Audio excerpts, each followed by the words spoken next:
अस्सलाम वालेकुम स्टूडेंट्स, कैसे हैं आप? उम्मीद करता हूँ ठीक होंगे। आज हम डिस्कस करेंगे सेल पोटेंशियल कि सेल पोटेंशियल क्या होता है और इसको किस तरह से कैलकुलेट किया जाता है। चलें स्टार्ट करते हैं। सेल पोटेंशियल की definition: the force with which electrons are produced और pushed to flow through the wire from anode to cathode is called electromotive force और ईएमएफ। कि आपके पास वो वाली फोर्स जिससे इलेक्ट्रॉन्स एक इलेक्ट्रोड से दूसरे इलेक्ट्रॉन्स में भेजे जाते हैं, उस फोर्स को इलेक्ट्रोमोटिव फोर्स कहते हैं।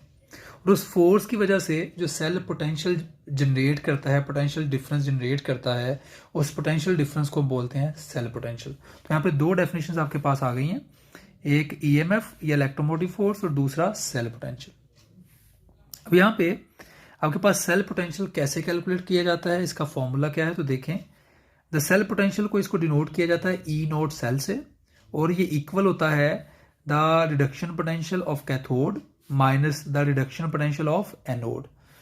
अब हम क्या करेंगे कि इसका यूनिट कौन सा होता है और इसको किस यूनिट में फाइंड किया जाता है। क्योंकि सेल पोटेंशियल है, पोटेंशियल डिफरेंस है, तो इसका यूनिट हमेशा वोल्ट में होगा। तो 1 वोल्ट का जो पोटेंशियल डिफरेंस है वो एक सेल में कैसे जनरेट होगा? अगर 1 कूलम चार्ज जो है वो फ्लो करता है और 1 जूल वर्क करता है, तो आपका जो सेल है वो 1 वोल्ट पोटेंशियल डिफरेंस या सेल पोटेंशियल जनरेट करेगा। उसके बाद कौन सी कंडीशंस हैं जो कि अप्लाई होती हैं किसी भी सेल पोटेंशियल को एग्जैक्टली फाइंड करने के लिए? तो याद रखिएगा, आपके पास जो सेल्स के अंदर हाफ सेल्स हैं उनके अंदर जो सोल्यूशन है इट मस्ट बी 1 मोल पर डीएम क्यूब। उनकी कंसंट्रेशन 1 मोल पर डीएम क्यूब होनी चाहिए। और जो टेम्परेचर है वो रूम टेम्परेचर होना चाहिए, केल्विन में 298 केल्विन और डिग्री सेल्सियस में 25 डिग्री सेल्सियस। और प्रेशर जो है वो 1 atm which is normal atmospheric pressure. तो ये कंडीशंस हैं।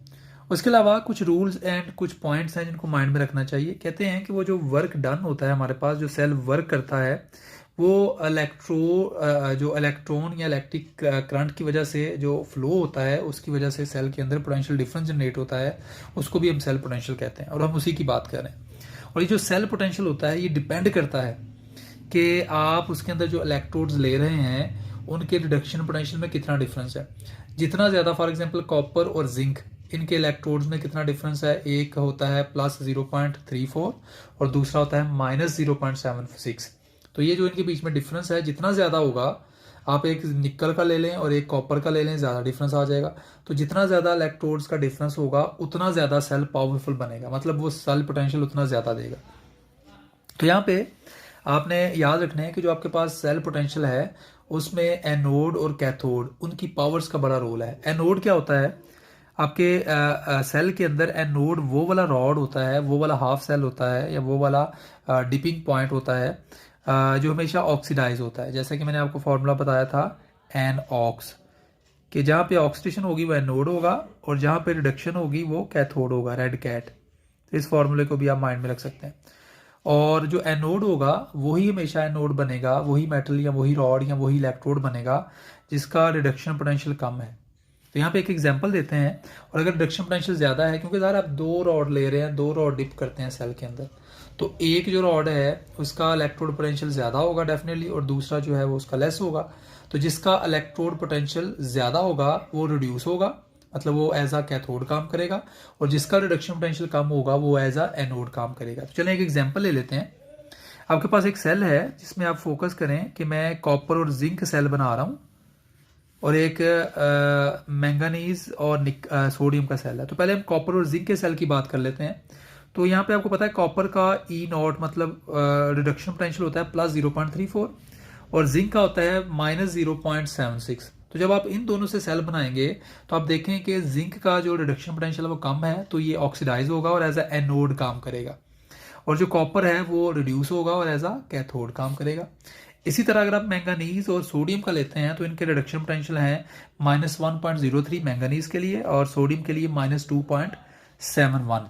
तो यहाँ पे आप देखें कि मैंगनीज का जो रिडक्शन पोटेंशियल है वो ज़्यादा है, इसलिए ये रिड्यूस होगा और कैथोड के तौर पे काम करेगा, और जो सोडियम है ये ऑक्सीडाइज होगा और एज एन एनोड काम करेगा। तो ये तो हमें पता चल गया कि किस तरह अगर डिफरेंट सेल्स होंगे तो उनके इलेक्ट्रोड पोटेंशियल्स पे डिपेंड करता है हमारा सेल पोटेंशियल। तो हम इसको अब कैलकुलेट करने लगे हैं। मैं यहाँ पे एक सेल ले रहा हूँ जो कि है जिंक और कॉपर का सेल।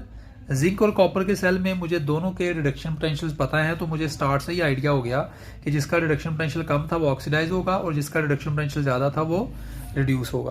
तो मैंने क्या किया, मैंने उनका रिएक्शन लिख लिया। मैंने यहाँ पे देखें जिंक को ऑक्सीडाइज कर रहा हूँ, इलेक्ट्रॉन लूज कर रहा हूँ, और कॉपर को रिड्यूस कर रहा हूँ, इलेक्ट्रॉन उसके अंदर ऐड कर रहा हूँ। तो मेरे पास ये कंप्लीट रिएक्शन आ गया। आप ये डायरेक्ट रिएक्शन भी लिख सकते हैं और इस तरह दो सेपरेट रिएक्शन भी लिख के उनको सम कर सकते हैं।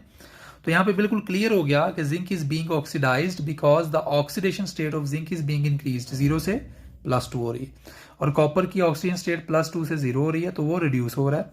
तो अब हमारा जिंक क्योंकि ऑक्सीडाइज हो रहा है तो ये एज एन एनोड काम करेगा, और हमारा जो कैथोड है कॉपर है वो रिड्यूस हो रहा है तो एज अ कैथोड काम करेगा। तो अब हमें फॉर्मूला के अंदर वैल्यूज पुट करने में आसानी हो जाएगी, क्योंकि कॉपर एज अ कैथोड काम कर रहा है। तो कॉपर का जो रिडक्शन पोटेंशियल है 0.34, उसको मैं इसकी जगह पे लिख लूंगा। और जिंक जो है क्योंकि वो ऑक्सीडाइज हो रहा है तो इसको मैं एज एन एनोड वाला जो फॉर्मूला है उसके अंदर वैल्यू पुट कर दूंगा। तो आपके पास ये माइनस माइनस प्लस हो जाएगा, और ये वैल्यूज जो है वो सम अप होकर आपके पास एक ऐसा सेल बनेगा जिसका रिडक्शन सेल पोटेंशियल जो है वो 1.10 वोल्ट्स आएगा। मतलब अच्छा खासा सेल बन जाएगा।